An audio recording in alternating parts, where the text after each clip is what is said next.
Channel. നമ്മൾ ഇന്ന് തയ്യാറാക്കാൻ പോകുന്നത് തവ പൊട്ടാറ്റോ. അതെങ്ങനെയാണ് തയ്യാറാക്കുന്നതെന്ന് നമുക്ക് നോക്കാം. ഇതിന് വേണ്ടുന്ന ഇൻഗ്രീഡിയൻസ് ഞാൻ 2 പൊട്ടാറ്റോ പുഴുങ്ങി വെച്ചിരിക്കുക. 1 കപ്പ് ആട്ട എടുത്തു. അത് നമുക്ക് ഓരോ പൊട്ടാറ്റോയ്ക്ക് ഓരോ പോലെ, അത് കുഴയ്ക്കുമ്പോഴേ നമുക്ക് അറിയാനൊക്കത്തുള്ളൂ. പാകത്തിന് ഉപ്പ്, സ്വല്പം ഓയിൽ വേണം കല്ലേ പുരട്ടാൻ. 2 പച്ചമുളക് അരിഞ്ഞത്, 1 ടേബിൾ സ്പൂൺ മല്ലിയില അരിഞ്ഞത്, 1/2 teaspoon chilli flakes, 1/2 teaspoon chat masala, 1/4 teaspoon oregano. ഇനി നമുക്കിത് തയ്യാറാക്കാം. ആദ്യം നമുക്ക് പൊട്ടാറ്റോ തൊലി കളയണം. പുഴുങ്ങി വെച്ചേക്കുന്നതായതുകൊണ്ട് തൊലി ഒരുപാടങ്ങ് വല്ലാണ്ട് വെന്ത പോലെ ആവരുത്. പാകത്തിന്, ഉടയ്ക്കാൻ പാകത്തിന് വേവണം. എന്നിട്ട് ഇങ്ങനെ തൊലി കളയണം. നമ്മൾ പൊട്ടാറ്റോ ഇനി ഉടച്ചിടുക. തൊലി കളഞ്ഞിങ്ങനെ നന്നായിട്ട് ഉടയ്ക്കണം. മാഷർ വെച്ച് ഉടച്ചാലും മതി. എന്തായാലും കൈ വേണമല്ലോ എന്ന് വെച്ചിട്ടാണ് ഞാൻ കൈ എടുത്തത്. ഇനി എല്ലാം ഇടുക. Chilli flakes, chat masala, oregano,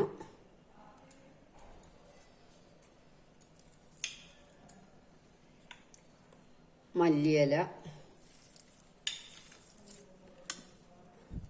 പച്ചമുളക്, ഇനി ഗോതമ്പ് പൊടി.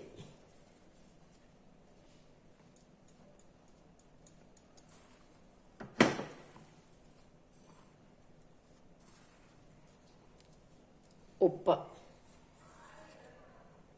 പാകത്തിന്.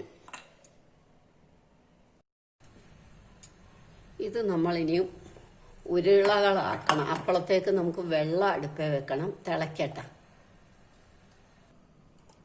ഇനി നമുക്ക് ഇതെല്ലാം ഉരുളകളാക്കി എടുക്കണം, ചെറിയ ഉരുളകളാക്കി. അപ്പോൾ വേണമെങ്കിൽ കയ്യെ സ്വല്പം എണ്ണ പുരട്ടണമെങ്കിൽ പുരട്ടണം, പുരട്ടിയില്ലേലും ഒന്നുമില്ല. ഉറയ്ക്കണം ഉരുള, അത് നന്നായിട്ട് ഇങ്ങനെ ഉറയ്ക്കണം. അതുകൊണ്ട് കുറച്ച് പ്രസ് ചെയ്താൽ ആദ്യം ഉരുളയാക്കിയിട്ട് പിന്നെ പരത്തണം. അത് ആദ്യം ഉരുളയാക്കാം. ഇതെല്ലാം നമ്മൾ ഉരുട്ടി കഴിഞ്ഞു. ഇനി നമുക്ക് സ്വല്പം പരത്തണം. അത് സ്വല്പം എണ്ണയോ വെള്ളമോ എന്തെങ്കിലും കയ്യെ പുരട്ടിയിട്ട് സ്വല്പം ഒന്ന് പരത്തണം. ഒരുപാട് വേണ്ട. ഇങ്ങനെ നമ്മുടെ പരിപ്പ് വടയൊക്കെ മാതിരി നമ്മളിങ്ങനെ ഒന്ന് പരത്തി വെക്കാം. വെള്ളം തിളയ്ക്കുമ്പോഴത്തേക്ക് എളുപ്പത്തിനാണ് അങ്ങനെ കാണിക്കുന്നത്. ഇനി നമുക്ക് തിളച്ച വെള്ളത്തിലേക്ക് ഇടാം ഇതെല്ലാം. വെള്ളം വെട്ടി തിളച്ചു. അപ്പം നമ്മൾ ഇത് വെള്ളത്തിലേക്ക് ഇടും. ഇടുമ്പോൾ അങ്ങ് താഴും, പിന്നെ അത് പൊങ്ങി വരും.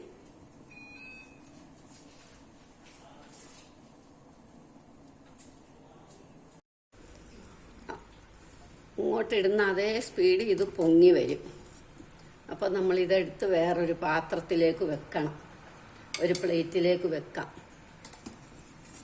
എല്ലാം കുറേശ്ശെ കുറേശ്ശെ ഇട്ട് കൊടുക്കുക. അതാ ബാക്കി ഇങ്ങനെ എടുക്കുക. എല്ലാം പൊങ്ങി നടന്നു. ഒരു ശകലം പോലും വെള്ളത്തിൽ അലിഞ്ഞു പോത്തുമൊന്നുമില്ല. വെറും വെള്ളം പോലെ ആയില്ല ഈ വെള്ളം. ഇനി ഇത് നമുക്ക് കളയാം.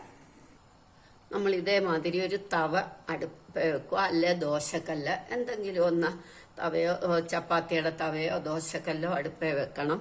വെച്ചിട്ട് നമുക്ക്, ഞാൻ ഹെൽത്തി ആയതുകൊണ്ട് എള്ളെണ്ണ തൂത്താൽ മതി, നെയ്യായാലും മതി. ചൂടാവട്ടെ. ഓരോന്നും വീതം നമ്മളിങ്ങനെ വെക്കണം. ഇനി അത് നമ്മളൊന്ന് അമുക്കി കൊടുക്കണം. അമുക്കിയില്ലേലും കുഴപ്പമൊന്നുമില്ല, ഞാൻ പറയാം. ഇത് നമുക്ക് തിരിച്ച് മറിച്ച് ഇട്ടെടുക്കണം. നല്ലോണം ഒന്ന് മൊരിയണം. ഒരു ചുമന്ന കളർ വരും. മൊരിയട്ടെ. 2 സൈഡും മൊരിഞ്ഞു. ഇനി നമുക്ക് ഇതെടുക്കാം. ഓരോന്നും ഇതെല്ലാം എടുക്കാം. നമ്മളുടെ പൊട്ടാറ്റോ സ്നാക്ക് റെഡിയായി. എല്ലാവരും ഇത് ട്രൈ ചെയ്ത് നോക്കണം. ഇഷ്ടമായെങ്കിൽ ലൈക്ക് ചെയ്യണം, സബ്സ്ക്രൈബ് ചെയ്യണം.